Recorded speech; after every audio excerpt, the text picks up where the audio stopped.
today's society, particularly in pop culture, this whole notion of if you're the most good looking and the most beautiful, then you are the most talented, when that couldn't be further from the truth.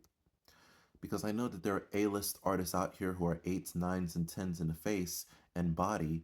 And when it comes to your talent, I can tell that you need a little bit more work, you know? And so you're so concerned about, getting the look together and getting your wardrobe together for your performance, but what about actually working on your performance? What about actually fine tuning some things? What about actually practicing and rehearsals and really put the time in to getting the performance just right? And so that's the thing. Are you taking your craft seriously just as much as you would with your looks and your wardrobe? Are you taking your craft seriously?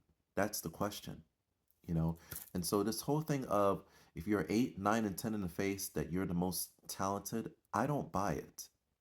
Because you could be a 5 or 6, and you put so much time into your talent, your gift, and really developing your gift, and really putting in the work, putting in the time, and that work shows once you're ready for your performance. You worked hard, you really worked on getting it down packed.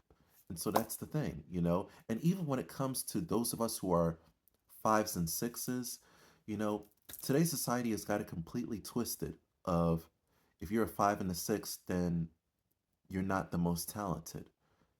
So I have to have a certain look in order to actually be talented. I have to have a certain look in order to be smart as far as the things that I know. And so I have to have a certain look when it comes to sharing things that I know and providing insight. You know, today's society and pop culture is so biased. It's just sad. Always trying to disqualify people who don't have the quote unquote look. Never mind the brains, never mind the talent, never mind how gifted a person is. It's always about how that person looks. And so, you know, you could be someone with a receding hairline, or you could be someone who may not have the most effervescent smile, but you're still beautiful. And so I look at myself every day in the mirror and I smile. When I look in the mirror, I see a good looking black man who is blessed.